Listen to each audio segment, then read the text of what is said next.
মরমীবাদী ঘর এবং মরমীবাদীদের ঘর। এখানে কয়েকটা গানের কথা লেখা আছে।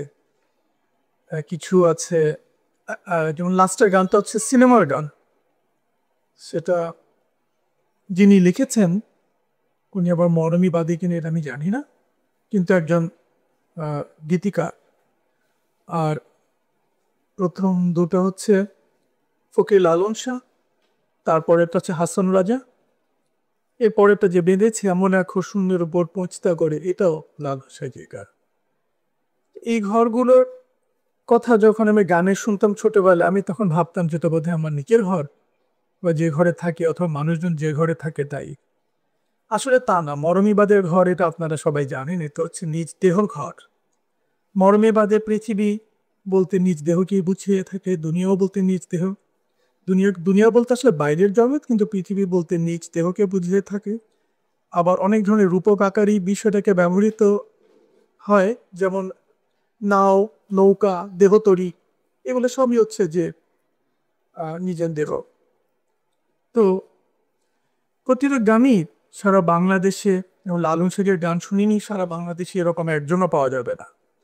সবাইকে এই গানগুলো তাড়িত করে, ভাবায় যে আসলে, কারণ এর ভিতরে অনেক প্রশ্ন আছে এবং উত্তরও আছে। তো কিভাবে আসলে মরমীবাদী যারা, তারা এই যে ঘরখানে কে বিরাজ করে না, আমার ভিতরে আমার একজন মানুষ আছেন, সহজ মানুষ, সরল মানুষ, মনের মানুষ, যাকে আমরা দর্পণের সাহায্যে দেখি, যার জন্য বলা হয় মারির কাছে আর শ্রীনগর, সেথায় পড়শি বসত করে, আমি একদিনও না দেখিলাম তারে। সে পড়শিটা আমার ভিতরে আছে, অথচ আমি তাকে কেন দেখতে পাই না? আর দেখি বা কি হবে? কেনই বা এই তাগিদ? এটা তো সারা পৃথিবীর মানুষের একটা তাগিদ, যে খুঁজে বেড়ায় এক অনুসন্ধানী মন। তো এইটার প্রক্রিয়া, এটা আমার মোটামুটি কাছে থেকে দেখা, যে তারা কিভাবে এই ঘরে প্রবেশ করতে চায় এবং এই ঘরের ভিতরে যে মনের মানুষ কিভাবে তার সন্ধান পেতে পারে। এবং আমিও সেই পথের পথিক, যদিও আমি খুব পিছনের বেঞ্চের ছাত্র, কারণ লালন সাহেবের ঘর এটা একটা ইউনিভার্সিটির মতো বিশাল একটা প্রতিষ্ঠান, যেখানে অগ্রগামী লোকজন অনেক আছে। এটা হচ্ছে আমার প্রথম ভিজিট লালন সাহেজির যে ছেউরিয়া, যেটা বলা হয় অনেকে দরগা বলে, সেখানে 2016 সালের 18ই অক্টোবর। তো আমি এদিক সেদিক ঘুরে যখন এই নদীর পাশে গেলাম, তখন এই ধরনের একটা লোকের সঙ্গে দেখা হলো আমার। তার সাথে ছবি তোলার ইচ্ছা প্রকাশ করলো, সে রাজি হলো। কিন্তু এই লোকটার কোনো ঘর নাই, কোনো ঘর নাই। সে যেখানে তার রাত্রি হয় সেখানে সে থাকে। তো এই বিষয়টা, যে লোকটা, একটা লোকের ঘর নাই কিন্তু সে গৃহহীন না, সে নিজেকে গৃহহীন ভাবতে নারাজ কোনোভাবেই। তাহলে তার গৃহ কোনটা? তাহলে আসলে কি পৃথিবীতে সে থাকে, যেটা আসলে কিভাবে হয়? সারা পৃথিবী তো আমার, কিন্তু তারপরেও তো আমার একটা শিল্পের থাকে। তা আসলে ওনারা আসলে ওনাদের অন্তর্জগতে ঢুকে গিয়েছেন, ফলে বহির্জগতে কি আছে বা না আছে তাতে তাদের কিছু আসে যায় না। এই যে একটা মোহ থেকে মুক্তি, এই মুক্তিটাই হচ্ছে যে প্রধান একটা উদ্দেশ্য বলে ধরা হয় সাইজির যে দর্শন সেটাতে। এবং এই মোহমুক্তি কিভাবে হবে, এর জন্য নিজের দেহ মনে তাগিদটা দেওয়া। তো পরেরটাতে যদি যাই, তো দেহঘরে প্রবেশ, এখানে অনেকেই হয়তো এই বিষয়গুলো জানেন বা অনেকেই জানেন না। সেটা হচ্ছে দেহচক্র এবং চক্র সাধন, এটা একটা প্রক্রিয়া, এটা একটা এনশিয়েন্ট নলেজ। এখানে যে ইমেজটা দেখা যাচ্ছে, এখানে আসলে মানব দেহের যে 7টা চক্র থাকে, সেই 7টা চক্রতে 7 ধরনের এনার্জি বিরাজ করে, এটা আমরা ধারণা করি, আমরা এটা বিশ্বাস করি। ধারণা না, দুঃখিত, এটা বিশ্বাস করি। তো এই প্রতিটা চক্রকে কিভাবে শক্তি ওখানে যোগান দিতে হয় এবং কিভাবে সেই জিনিসগুলো অ্যাক্টিভ হবে, আমাদের বলা হয় যে যে যে যত বেশি সহজ, তার চক্রগুলো তত বেশি অ্যালাইট নিজের সাথে, নিজের দেহের সাথে তত বেশি অ্যালাইট। তো এইখানে প্রতিটা সার্কেলের দেখবেন চারপাশে একটু ফুলের পাপড়ির মতো আঁকাছে, এগুলোকে দল বলা হয়। যেমন সাইজির গানে শত দল কমলে কালা, আসন শীর্ষ সিংহাসনে শত দল, এরকম। বা দ্বিদলে তোমার বসতি, তার মানে দ্বিদল হচ্ছে আজ্ঞা চক্র যেটাকে বলে থার্ড আই, যেটা খুলে গেলে মনে করে সবাই যে আমি দিব্যজ্ঞানী হয়ে গেলাম। এখানে যেটা সবচেয়ে উপরের সার্কেলটা সেটা হচ্ছে দ্বিদল চক্র, এবং এই প্রতিটা দলে যদি খেয়াল করা যায় তাহলে কিন্তু অক্ষর লেখা আছে, খেয়াল করে দেখবে স্বরে স্বরে হ্রস্ব দীর্ঘ ক অক্ষর সমস্ত বর্ণমালা লেখা আছে। ফলে সাইজির ধামে আমার যে এই প্রাচীন জ্ঞানটা হলো সেটা হচ্ছে যে আমি যে কথাগুলো বলি, আমি যে শব্দ উচ্চারণ করি, এবং আমার যে চরণের যে ভঙ্গিমা আর যে অক্ষরগুলো দিয়ে সচ্ছি শব্দগুলো রচিত হয়, যেগুলোর প্রতি আমার বিশেষ এক ধরনের, সবারই কথা বলার স্টাইল এক একজনের এক এক রকম। তো এর মাধ্যমে বোঝা যায়, কথা বললে বোঝা যায় যে আসলে আমার কোন চক্রগুলো বেশি অ্যাক্টিভ, কোন চক্রগুলো ইনঅ্যাক্টিভ। তো এটা একটা জটিল বিষয়, কিন্তু খুবই ইন্টারেস্টিং বিষয়। হয়তো আমি অনেক শব্দ জীবনেও হয়তো আমি আমার কথাবার্তায় ব্যবহার করি নাই, যেখানে কিছু অক্ষর আছে যেগুলো হয়তো আমি কখনোই বা খুব কমই হয়তো বা আমার ব্যবহৃত হয়। ফলে এই যে চক্র সাধন প্রক্রিয়া এবং তার ভিতর থেকে হচ্ছে যে শব্দমালা তৈরি, এই শব্দগুলোর যে বুনন, তার থেকে হচ্ছে সাহিত্য, এবং এই সাহিত্য থেকে হচ্ছে আমার মনন, এবং মনন থেকে আমার কর্ম। আমি তাই যেটা আমার কর্ম, আমার কর্মই আমাকে প্রকাশ করে আমি ভালো খারাপ কতটুকু এগিয়েছে কতটুকু পিছিয়ে আছি, এই সমস্ত কিছু। তো এটা হচ্ছে দেহ তত্ত্বের একটা মূল বিষয়। তো কিভাবে এই চক্রগুলো সাধন করতে, এখানে একটা গান আছে, কারণ বিষয়টা আসলে অনেক কঠিন আমার জন্য। যারা আহ, যারা যাদের প্রাপ্তি পেয়েছে, সাধু হয়ে গেছেন যারা, তাদের জন্য এটা খুব সহজ, আমার জন্য খুব অনেক কঠিন বিষয়। তো ধরো চোর হাওয়ার ঘরে ফাঁক পেতে, এই গানটা আপনারা শুনতে পারেন, লালন সাঁইজির একটা গান, যে হাওয়ার ঘর, হাওয়া কিভাবে, যেটা এই যে যারা যোগা করে বা মেডিটেশন করে তারা বুঝে যে দমের স্বাধীনতা একটি জিনিস, এই যে ভাস্ত্রিকে বলি বা ফোর্সফুল এক্সেলেশন, অনুলোম বিলোম বিভিন্ন ধরনের ঘটনা আছে, এর ভিতর থেকে কিভাবে চক্রে চক্রে এনার্জিগুলোকে দিতে হয় এবং দিয়ে দিয়ে কিভাবে উত্তরণ ঘটাতে হয়। এখানে একটু বলে রাখা ভালো, একটু সময় নিচ্ছে দুঃখিত, সেটা হচ্ছে যে আমাদের যে চক্রগুলো, এটা মূলাধার, স্বাধিস্থান, নাভি বা মণিপুর বা নাভি চক্র, অনাহত, বিশুদ্ধা, আগ্রা এবং সহস্ররা। সহস্ররাকে বলা হয় যে সমস্ত দল, বা এখানে 1000 পাপড়ি থাকে। আপনারা খেয়াল করবেন গৌতম বুদ্ধকে সবসময় একটা পদ্মফুলির উপরে বসানো হয়, সেরকম সরস্বতী দেবী কেউ একজন একটা পদ্মফুলের উপরে উনি আসন আছেন, এবং উনি কোন বাহন, সেটাকে বলা হয় হচ্ছে সেটা রাজহংস। রাজহংস কেন? কারণ রাজহংস হচ্ছে দুধের ভিতরে পানি মিশালেও সে ওখান থেকে শুধু দুধটুকে ছেঁকে নিয়ে নেয়, পানিটা রেখে দেয়। সে এতই তার মানে তার কি বলবো ক্ষমতা, যেটা জ্ঞান যার, যে জ্ঞানী সে সেরকম সারা পৃথিবীতে যত পঙ্কিলতার ভিতরে থাকুক না কেন, সে কিন্তু জ্ঞানটাকে ছেঁকে নিবে, বাকিটা সে নিচ্ছে না। কেন কমলের কথা বলা হচ্ছে? কারণ এই যে পদ্ম, কারণ এতে কাদাতে জন্মে, কিন্তু আপনি যখন তাকে তুলে নিয়ে আসবেন তার কাঁটে কোনো কাদা লেগে থাকতে দেখবেন না। কাজে এগুলো সব কিছু আসলে আমাদের প্রকৃতি থেকেই পাওয়ার আশা। তো কোথায় ছিলাম? এই যে হাওয়া বা দমের বিষয়, এই যে বিষয়গুলোকে এভাবে নিয়ে বলা, এমনকি আমাদের নজরুলও যখন উনি বলেছেন যে ভুলোক দুলোক গোলক খেদিয়া খোদার আসন আরস ছেদিয়া উঠিয়াছি আমি, চিরবিস্ময় বিশ্ববিধাত্রী, বা আজিকে আমি চিনেছি আমার আমার খুলিয়া গিয়াছে সব বাদ। উনি আসলে নিজেকে চিনেছেন। এই জন্য এই যে পুরো বিষয়টা হচ্ছে আত্মদর্শন, যেখানে একজন মানুষ নিজেকে চিনতে পারে। তো তো নজরুল নিশ্চয় আসন ভেদ করে উঠে যাওয়া মানে হচ্ছে যে উনি সমস্ত দলের উপরে উঠে গিয়েছে। এগুলো হচ্ছে অনেক রূপক বিষয়, কঠিন বিষয়, কিন্তু বলছি আর কি। তো এই যে চক্রের বিষয়গুলো, এটা নিয়ে সারা রাত দিন রাত চলে যাবে, এটা আমি স্কিপ করে যাচ্ছি। ইন্টারনেটে এগুলো প্রচুর পাওয়া যায়, আপনারা দেখে নিলেই, যদি কারো ইন্টারেস্ট থাকে দেখে নিতে পারে। তো দেহ ঘরের ভিতরে এগুলোই কুঠুরি, বলছে যে আটকুঠুরি নয় দরজা আটা, মধ্যে মধ্যে ঝরকা কাটা, অথবা তাহে এক পাগলা বেটা বসে একে একেশ্বরে, তাকেই তো আমাদের খুঁজে নিতে হয় আমার ভিতর। বাইরে কিছুই নেই, সবই নিজের ভিতরে, নিজের ভেতর থেকে সমস্ত প্রাপ্তি, বাইরে থেকে কোনো প্রাপ্তি হয় না। এই জন্যই বলছে আপন ঘরের খবর নে না, অনাসে দেখতে পাবি কোনখানে সাঁয়ে পারামখানা। তো ইনি হচ্ছেন আমার পরম শ্রদ্ধেয় গুরু কোকিল নহিস্যা।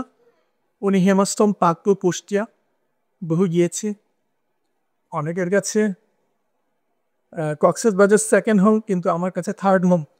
আমার সেকেন্ড হোম হচ্ছে এখন আমার গুরু বাড়ি।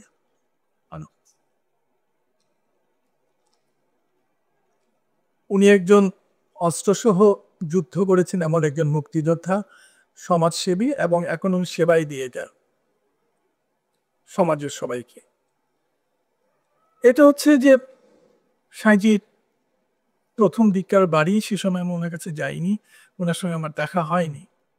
তখন একটা উঠান, একটা ছাপরা ঘর, পিছনে একটা মাত্র রুম, সামনের বারান্দাটা বড়, আর লোকজন গেলে তাদের সঙ্গে উনি কথা বলতেন এবং লালন সাঁইজির গান পরিবেশন করতেন। এটা কত সালের ছবি আমি জানি না, এটা আমি ইন্টারনেট থেকে পেয়েছি।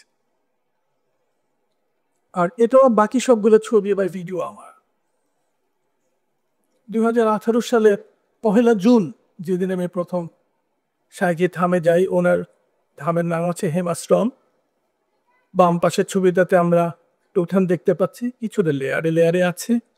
ঠিক ফোকাসে যে বাড়িটা, সে বাড়িটা আসলে ওনার সঙ্গীরই, তার কবর। তার সামনে আবার বেড়াতে আরেকটা কবর ছিল, যে ওনার সঙ্গিনী মারা যাওয়ার পরে তারপরে ওনাকে যিনি সেবা করতেন তার কবর, উনিও মারা গিয়েছে। ডান দিকের ছবিটাতে হচ্ছে যে পরের দিন সকালবেলা উনি কিছু গান পরিবেশন করবেন, লালন সাঁইজির বাণী পরিবেশন করবেন, একজন ভিডিও করে নিয়ে যাবে, তো সেটার একটা আয়োজন দেখানো। এই বাড়িটা হচ্ছে পঞ্চবতী বাড়ি। পঞ্চবতী মানে হচ্ছে এখানে 5 ধরনের বট গাছ আছে: বট, অশ্বত্থ, নিম, জগডুমুর, মহুয়া। তো এই পঞ্চবতী বাড়ি সম্পর্কে আপনারা অনেকেই জানেন, স্পেশালি যারা ল্যান্ডস্কেপ নিয়ে কাজ করে। ওনাকে আমি জিজ্ঞেস করেছিলাম যে কেন 5টা বট গাছ সাঁইকি? তো উনি বললেন যে এতে একটা বট গাছে সবাই আসে, সাপ, ব্যাঙ থেকে শুরু করে সমস্ত ধরনের পাখি চলে আসে, এমন একটা ইকোসিস্টেম তৈরি হয়, যেটা একটা গাছ, একটা বট গাছ একটা বাড়ির সাথে প্রকৃতির সমস্ত কিছু অ্যাড করে দিতে পারে। তো উনি 5টি বট গাছ লাগিয়েছেন 5 দিকে। তো ডান দিকের ছবিটাতে আমরা কাঠবিড়ালিকেও দেখতে পাচ্ছি, খুবই ছটফটে। আমি একটা ছবি তুলেছিলাম। এটা হচ্ছে যে আমার করা একটা প্ল্যান, মানে কোনার বাড়িরই প্ল্যান, যেটা বাম দিকে দেখা যাচ্ছে। 3 দিকে পুকুর, নর্থ সাইড ওকে ইসলামপুরের দিকে 3 দিকে পুকুর, সেই মাঝে যে জায়গাটা, এটা ওনার বাড়িটা। আর পিছনে হচ্ছে বাঁশবন। এই যে আমরা সবসময় ছোটবেলা থেকে শুনে আসছি যে পশ্চিমে বাঁশ, পূবে হাঁস, দক্ষিণে ফাঁকা, উত্তরে ঢাকা। একই রকম বাড়ি। জুন মাসের 1 তারিখে কিন্তু আমাকে রাতে ঘুমানোর সময় আমার গায়ে একটা পাতলা কাঁথা দিতে হয়েছে, জুন মাসের গরমে। তাহলে পরিবেশ, চারিদিকে গাছপালা এবং পানি, জল, এবং এই যে ঘটনা, খনার বচন বোঝে বা যে বচনই না কেন এনশিন বচন, সেগুলো যে কার্যকরী, কত কার্যকরী এটা বোঝা দেয়। ডান দিকে তো একটু জুমার ভিউ, যেখানে এই যে মাঝখানে কবর, ওনার বাড়ি, তারপরে যেখানে ভক্তবৃন্দগুলো এসে বসে, নিচের অংশটা, সেটা একটা প্যাভিলিয়ন। এই বিষয়টা এখানে দেখাচ্ছি, এগুলো দেখাতে হয় বলে দেখাচ্ছি। এটা মনে হয় একটা ভিডিও নিয়ে একটু দেখেন। আমি আসলে বিষয়টা এই কারণে সাবজেক্টটাকে আমি বলতে নিয়েছিলাম, যে কারণ এই ধরনের একটা পরিবেশ, এটার একটা ইউনিক ঘটনা আছে। সবগুলো ঘরবাড়ি এরকম হয় না। ওনার যে জীবন চরিত্র, সেখান থেকে ওনাকে বলেছেন যে সবকিছু ত্যাগ করে সাধনায় চলে, এবং উনি লিটারেলি সবই ত্যাগ করেছেন। উনি ওনার বাবা মা বা পরিবার কারো কাছ থেকে কিছু নেননি, একেবারেই সর্বশান্ত হয়ে তারপরে উনি একটা জায়গাতে জাস্ট এই দেহ ঘরে আশ্রয় নিয়েছে। এবং সেখান থেকেই যখন ওনার সাধনাটা পূর্ণ হয়, তারপর যখন ওনার গুরু ওনাকে গুরু উপাধি দেন, তারপরে তখন উনি একটা আশ্রম দেন। এবং সেখানে তার বিভিন্ন প্রশ্নের উত্তর জানার কারণে বিভিন্ন ধরনের লোকজন যাতায়াত শুরু হয়, এবং সেখান থেকে ধীরে ধীরে ধীরে বিভিন্ন স্থাপনাগুলো তৈরি হয়। এই যে একটা ঘটনা, যে আমরা তো ডিজাইন করি, একেবারে ডিজাইন পাকাপোক্ত করে বলি ডিজাইন ফাইনাল, কিন্তু এইখানে সে ধরনের কোনো কিছু নাই, এটা ধীরে ধীরে গ্রো করে। Deepak, thank you. এই তো সামথিং একটু জাস্ট ঘুরিয়ে দেখানো আর কি, যে বাড়িটার উঠান বটগাছেরটা দেখা যাচ্ছে, কিভাবে গাছপালা ক্যানোপিগুলো পুরো বাড়িটাকে ছিঁড়ে পাখির ডাক পাশাপাশি এই খামগুলোতে সবসময় সাইজের বাড়ি পরিবেশিত হয়। বিভিন্ন মহতের পদ পরিবেশিত হয় শুধুমাত্র লালন এবং এই যে লেয়ারগুলো খুব সুন্দর আর খুব পরিচ্ছন্ন। সাইজের একটা কথা আমি ওনাকে জিজ্ঞেস করেছিলাম যে সুন্দর কি, উনি বলেছেন যা সর্বাঙ্গীন সুন্দর সেই সুন্দর, শুধু নিজে সুন্দর হলে হবে না, আশেপাশে সব কিছু সুন্দর না। পিছনে বাচ্চা এই যে এই ঘরটা যেটা হচ্ছে খোলা ঘর, এটা আমার প্রথম ভিজিটের কথা বলছি। এই ঘরটাতে ওনার মায়ের কবরও আছে। চকিটা যেটার উপরে বসে এই যেটা ছবিটা হচ্ছে তার পিছনে মায়ের কবর। অদ্ভুত সুন্দর পরিবেশ, খুবই পিসফুল। আমি পরেরটাতে যাই। পরবর্তীতে যখন ভক্তবৃন্দের সঙ্গে বাড়তে শুরু করলো তখন এই পিছনে বাঁশঝাড়ের আড়ালে আগে মানে বাঁশঝাড় যেখান থেকে দেখা যাচ্ছিল সেখানে এই ধরনের একটা প্যাভিলিয়ন তৈরি হলো। এটা আসলে একটা স্টেজ।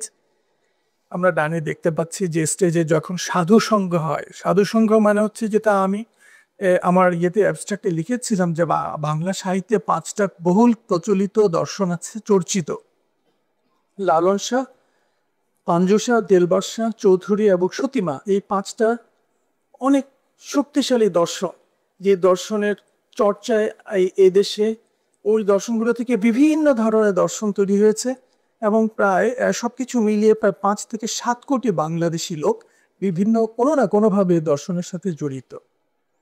কিন্তু আমি দেখেছি যে ধরনের লালন সাহেব, আমরা সবাই কথা বলি ওনার সঙ্গে ওনার ব্যাপারে, কিন্তু আসলে আমরা ওনাকে ফলো করি না। সত্যি কথা মানে উনি ওটা তো আসলে একটা জীবন চর্চা, তো অনেক গভীরের দর্শন, অনেক গভীরের দর্শন। তো মানুষ কীভাবে মানুষ হতে সেটা মানে আমাদের, আমি জানি না, আমার অবস্থা খুবই দৈন্য, এটাতে ওই জায়গাতে না গেলে আমি বুঝতাম না।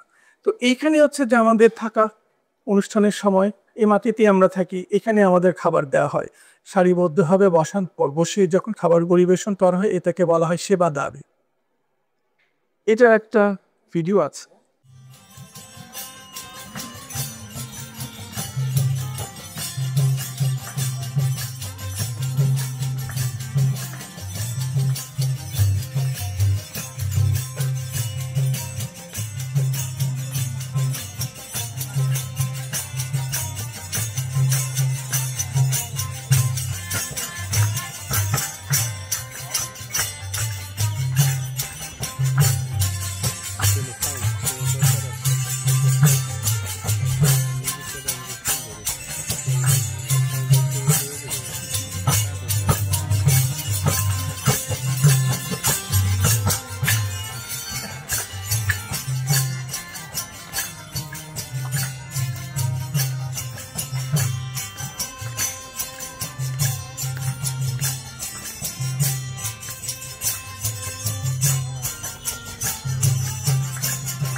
আর এটা হচ্ছে যে একটা শেষের ছবি, সাইকের উঠানে এখানে একটা কামিনী গাছ, তার নিচে একটা বেঞ্চি, এই বেঞ্চিটা সবসময় এখানে থাকে।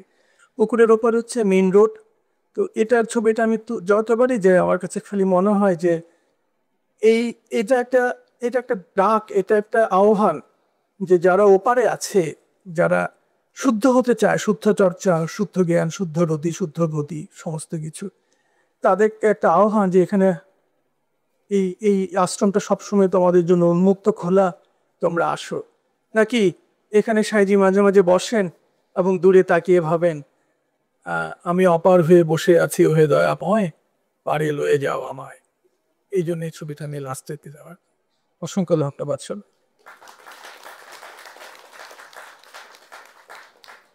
ভাইকে অসংখ্য ধন্যবাদ, দুর্দান্ত ভাবে বললেন না, সাংঘাতিক। আমার একটা প্রশ্ন বলতে পারেন আপনার কাছে, যেহেতু মরমী ঘর, মরমী বাদিদের ঘর নিয়ে কথা বলছেন, তো আমি যে ঘর বাঁধার যে ব্যাপারটা আমাদের এই অঞ্চল, যে ঘর বানানো হয় না, ঘর বাঁধা হয়, পার বাঁধা হয়, শান বাঁধা হয়, কান বাঁধা হয়, সেই বাঁধার যে ব্যাপারটা মানে যে বেঁধে ফেলা, হ্যাঁ, এইটা যে ঘর বাঁধা আর ঘর তৈরি করা, ঘর বানানো, এর মধ্যে তো আকাশ পাতাল পার্থক্য। তো বন্ধন বাধা তো সব বন্ধন থেকে আসছে। তো এই এই বিষয়টাকে মরমীবাদীর কিভাবে দেখেন, এই বন্ধনটা বাধাটাকে, যে কোনো কিছুকে ফার্দার বলছেন যে আটকে রাখার যে ব্যাপারটা, যে বন্ধনটা বাজার এইটাই। খুব সুন্দর প্রশ্ন। সে বন্ধনটা আসলে যে আমার ভিতরে যে সহজ মানুষ, মনের মানুষ, তার সে আমাকে প্রেম বন্ধনে বাঁধতে চায়, আমি চাই না।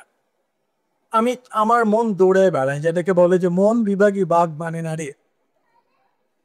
এটা একটা গান আছে, শাহির পদ আছে যে মন বিভাগী বাঘ মানে না। আসলে যে বিষয়টা আমরা এখানে সংকিমি বলে ফেলি, যে যেটা আমরা ধারণ করি, সেটা হচ্ছে যে আমি আসলে প্রথম একটা দেহ, মাতৃগর্ভে আমি একটা ভ্রূণ, এটা শুধু একটা দেহ। একটা সময় যখন এখানে প্রাণ সঞ্চারিত হয়, তখন আমি নড়ে উঠি, মাঠে পাই, এবং তখন হয়তো সবাইকে বলে যে আমার সন্তানটা নড়ছে। তো এখানে প্রাণ সঞ্চারিত হলো। তারপরে যখন আমার জন্ম হলো, এবং ধীরে ধীরে 3-4 বছর বা 2-3 বছর বয়স থেকে আমার মন তৈরি হওয়া শুরু হলো। যখন মন তৈরি হয়, তখন আমার মন যা চায় আমি তাই করি। হয়তো সবচেয়ে দামি মোবাইলটা ছুঁড়ে ফেলে দিয়ে ভেঙে ফেলে, এবং আমি হাসতে থাকি। কিন্তু তখন আমাকে এসে বলা হয়, যেন এটা করো না, এটা বাবার জিনিস, অনেক দামি জিনিস, এটা বাবার অনেক কাজে। তখন ধীরে ধীরে যে জ্ঞান প্রবিষ্ট হতে থাকে, যেখান থেকে বিবেক তৈরি হয়। মন সব সময় আমাকে বিভিন্ন দিকে নিয়ে যেতে চায়, বিবেক আমাকে বলে যে যেও না। তো এই মন হচ্ছে যে শিষ্য, আর বিবেক হচ্ছে গুরু। এই মনকে বিবেকের কাছে আত্মসমর্পণ করতে হয়। তো এই কারণে এটা হচ্ছে বাধা। বাধাটা হচ্ছে এইখানে, যে আমি বেঁধে থাকতে চাই না, আমি ছুটে যেতে চাই। কিন্তু এই জন্য বাধা শব্দটা আমাদের বাংলা ভাষায় অনেক পাওয়ারফুল একটা শব্দ। আপনি যেভাবে এটা বললেন, আপনার এনগেজমেন্ট, হ্যাঁ, আপনার এখানে, তো আমার এখানে প্রশ্ন যে এই যে এগুলো বোঝার যে, যেমন যদি আমি পানি বুঝতে চাই, আমি তো দেখলাম, একটু টাচ করলাম, তারপর হয়তো আমি হাঁটু পানিতে নামলাম, মানে ডুব দেওয়া, হ্যাঁ, পর্যন্ত,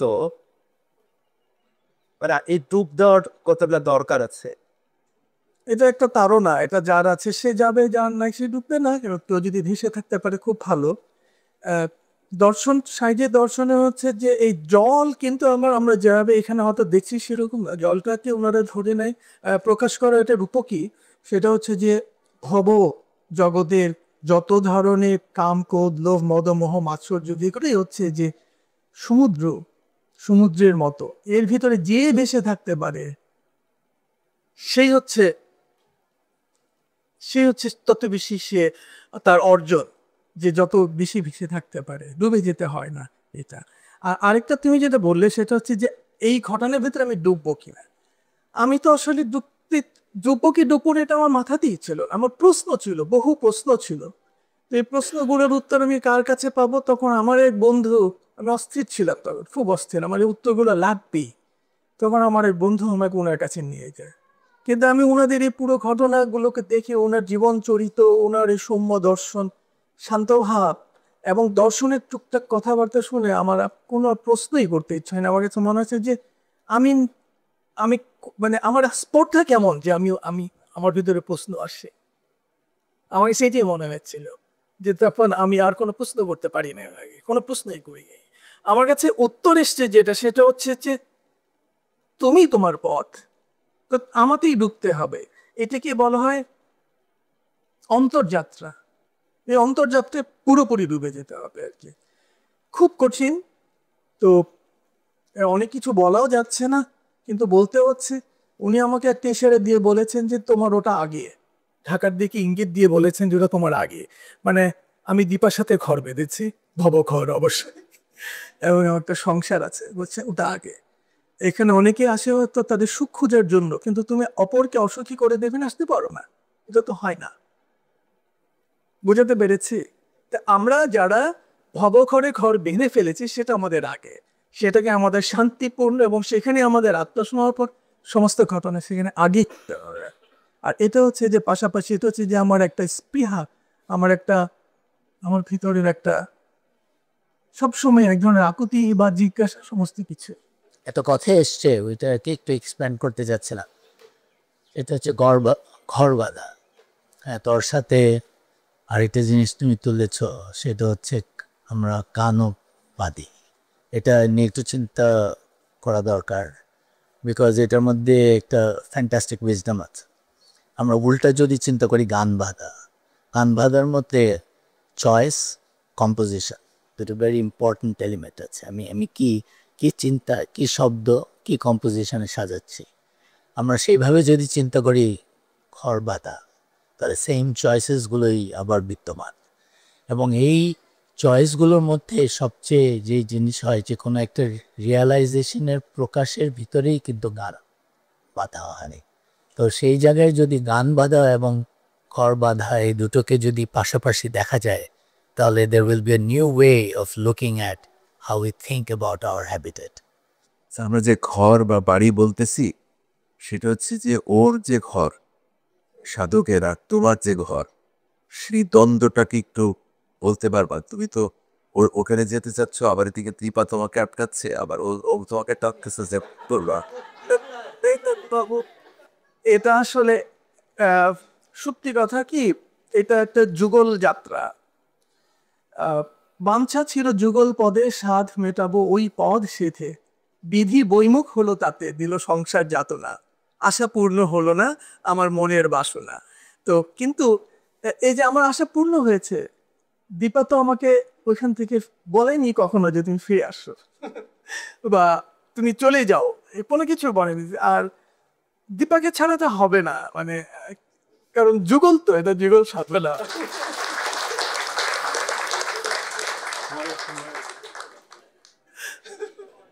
এই একটা জায়গাতে আমার কাছে লালন শাকের ঘরটাকে অনেক ভালো মনে হয়, কারণ এটা সংসারটাকে এত বেশি গুরুত্ব দেয়, অচিন্তনীয়। মানে এটা আসলে অন্য একটা ডিসকোর্স, এটা এখানে বলাটা এখন ঠিক হবে না, তার অনেকে অপেক্ষা করছে ভেজিটেশনের জন্য।